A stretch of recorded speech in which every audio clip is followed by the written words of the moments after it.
What's up everybody, this is the 2025 Mazda CX-70, and in this video I'm going to give you an in-depth tour of the exterior, the interior, as well as the mechanical details that we know so far for both this inline-six version and the plug-in hybrid version that's going to be available. So the biggest surprise about the CX-70 might just be that it is the same body as the CX-90, so a lot of people were maybe expecting something completely different or modified compared to a CX-90, and there are some unique changes which I'll get to, especially up front here and with the trim that you can probably pick out already. But as far as the length, the width, the height, everything is the same here. Powertrains that are going to be offered are going to be the same, although we don't have official specs. It's safe to assume it's going to be the same. So if you know the CX-90 and you know what it consists of, you know, if you boil it down, there's a few exclusive things here that are unique to the CX-70, but otherwise it is basically a CX-90 without the third row. But, you know, it still looks great, just as great as they always have. And this is the plug-in hybrid version we have over here. And you can see some of the unique things here. You get these exclusive wheels that are a new design, both with the silver detailing there and then also with the black. But we'll go back to this black one because I think this really looks pretty sinister, and I really like the all black look. Also, we're looking at a Canadian spec vehicle for both of these, so there's slight differences I'll point out, but what you're going to see is mostly the same as what we'll get for the US version. But right up front here, biggest change is the grille. You have a unique grille there, a new honeycomb design, gives it a sportier look compared to what you get on the CX-90. There's also some new detailing there around the front. You will see that all the trim is black or this like dark chrome kind of look, and that is something, you know, with the bright work you have on the CX-90, it's a very bright, bold chrome. This is a lot darker, sportier, and, you know, more sinister. As a result, you'll see you have those all black wheels on this one that look really cool, 21-inch wheels here, and this is the inline six. You see the badging there. Now this one doesn't have any kind of chrome on the bottom here like you are used to on the CX-90s. You will have that. This Canadian car just doesn't, but it'll be the same dark chrome on that lower trim there, just like how you're used to on the CX-90, and it'll have the CX-70 there on it as well.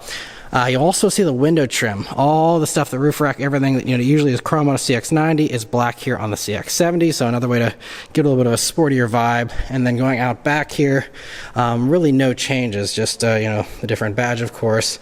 And, you know, just a little bit of detailing. Sorry, it's a little dark here, but, you know, a little bit of slightly different detailing there on that back part. That's pretty much it. So, you know, still really large. I mean, as far as two-row mid-size crossovers goes, this is going to take the cake. I think it's one of the biggest ones, and, you know, have tons of space. I'll show off the cargo space here, and they optimized it here for the two-row configuration. But first, let's hop up front here. So, again, same interior as CX-90 here. Now, this one does have a, this is Canadian spec. It has a 10-inch screen. We'll get the 12-inch screens here, just like CX-90. But you can see the big thing here is the Napa red leather, which is currently exclusive to the CX-70 here. It looks great, something you can't get in the CX-90. And you also will see you get some red stitching here on the armrest, and you know, also the same great aluminum trim here, and, you know, all the same very high quality materials we're used to from CX-90 all carries over here. And yeah, so nothing else to report here up front. So let's hop into the back seat here. You can see some of the exclusive stuff here for CX-70. So first up, you'll see that the seats recline now. In the CX-90, these seats do not recline, and now they do. So that's one nice little touch here, and, you know, very roomy second row. I mean, it's going to be, again, one of the best ones, I'm sure, because, again, it's based on a three-row vehicle here. And so, you know, and so it's a nice big pano roof. Your, you know, controls here in the back, the heated seats, and this one, and another look at the front there with the red.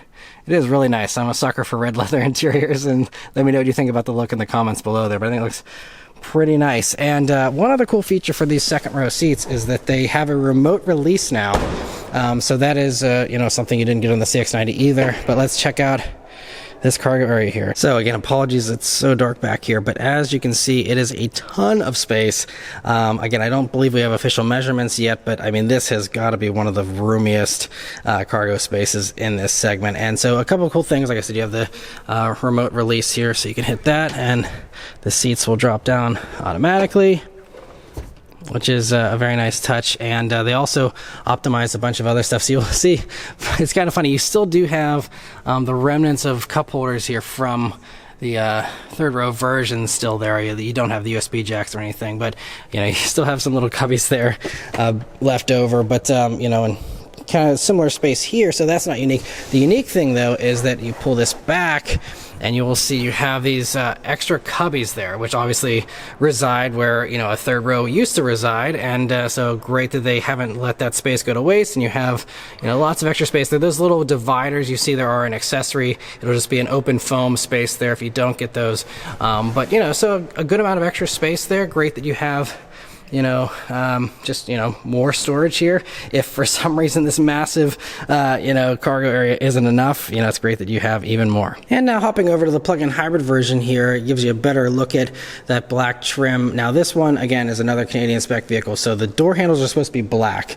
That is something you will have on all CX-70s. So this one has the white door handle, so that's one thing that's a little bit off, but otherwise this is how it's going to look here. And so you can really appreciate on the white color here, the darker grille surround, and just all the darker accents here really pop a little bit more here with this one. And as far as this is a plug-in hybrid, and again, they already said that it's going to be the same 3.3 liter inline six in the gas version with the 48 volt mild hybrid setup, and then this here for the plug-in hybrid is going to run the 2.5 liter 4-cylinder combined with the E motor. And so yes, we don't have any confirmed specs yet, but it's safe to assume it's going to probably be carryover specs from CX-90. And I will include at the end of this video my review of the CX-90, and I drove both powertrains last year and spent a bunch of time with both of them, so lots of impressions there, and I can go into all the details of these vehicles and the bones underneath of them in those videos if you're curious for more details, in case you missed the CX-90 last year. But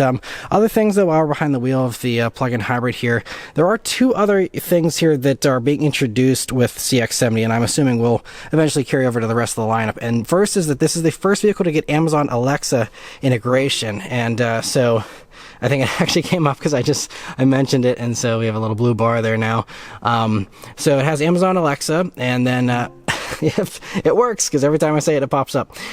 So it has that, and then on top of that, it also is going to have a new unresponsive driver support system, which basically can detect if you're not heeding the warnings and you're not responding, then it will slow the vehicle down and stop it and put the hazards on there, to help in an emergency if it thinks you're having a medical emergency. So those are two things that I'm assuming will also carry over to the CX-90 eventually, maybe for the 2025 model year, or down the road at some point. But something that is debuting here on the CX-70. And so yeah, I mean, this is also the black interior, gives you a look at that, but I mean, same black interior that you're used to from the CX-90. So again, no changes there, but we can check out second row here, and I believe these all get the bench as well. I'm not sure if there's any way to get captain's chairs. I think it's just bench here for all CX-70s. So another difference, with the CX-90 being available with captain's chairs here in the second row.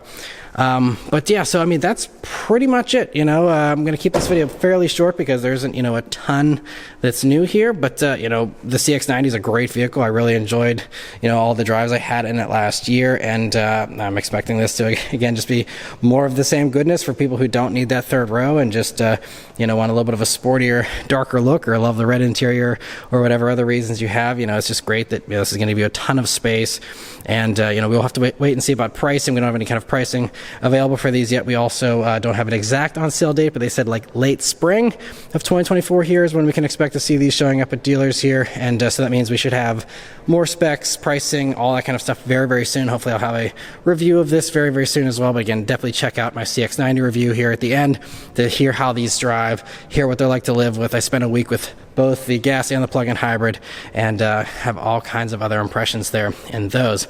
But anyway, that's all of my thoughts and initial impressions here on the CX-70s. Let me know your thoughts on them in the comments below. Huge thanks to Mazda for providing me here with this opportunity, and I'll see you guys on the next one. Take care.